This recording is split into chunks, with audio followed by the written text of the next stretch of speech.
வணக்கம் Tamil Nadu. Hi everybody with a voter ID.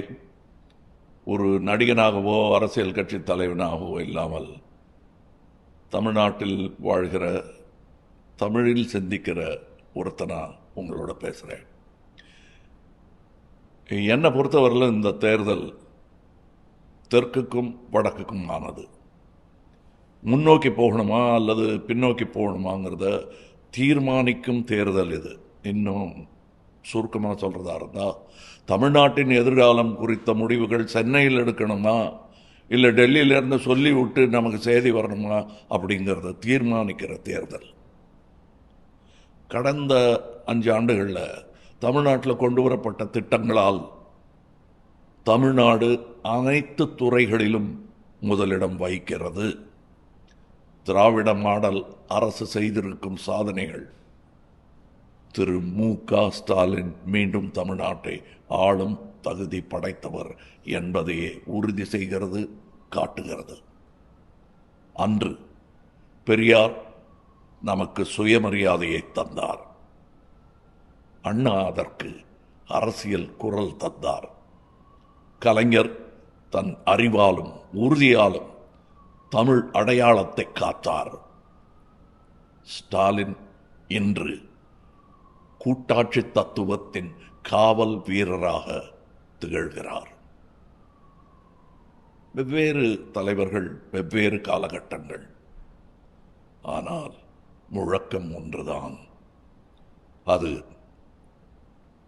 தமிழும் தமிழ்நாடும் ஒருபோதும் தலைவணங்காது. அந்த கனல் இருக்கும் வரை தமிழ்நாட்டை எவராலும், ஒருமையிலும் சொல்லலாம், எவனாலும் வீழ்த்த முடியாது. தற்போதிருக்கும் நலத்திட்டங்கள் தொடர வேண்டும். உலக நாடுகளுக்கு இணையாக தமிழ்நாடு உயர வேண்டும். அதற்கு உதயசூரியன் சின்னத்தில் வாக்களித்து பெருவாரியான வாக்குகள் வித்தியாசத்தில் வெற்றி பெறச் செய்ய வேண்டும். அதை நீங்களும் செய்வீர்கள் என்று நான் நம்புகிறேன். ஏதோ ஒரு ஹையில் உணர்ச்சி வசப்பட்டு யோசிக்காமல் வாக்களிச்சிட்டிங்கன்னா, இது ரெடிமேட் சட்டை இல்லை. பிடிக்கலைன்னா உடனே எக்ஸ்சேஞ்ச் பண்ணிக்கிறதுக்கு.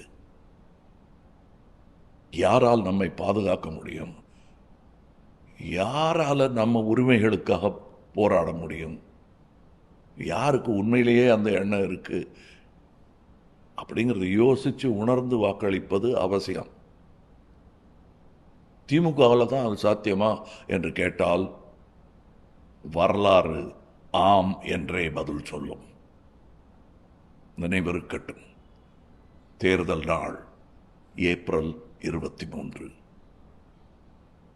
ஏர்லி மார்னிங், அதிகாலையிலே வாக்குச்சாவடிக்கு சென்று ஜனநாயக கடமையை ஆற்றுங்கள். தமிழே எழுவாய், தமிழே வெல்வாய். One more time.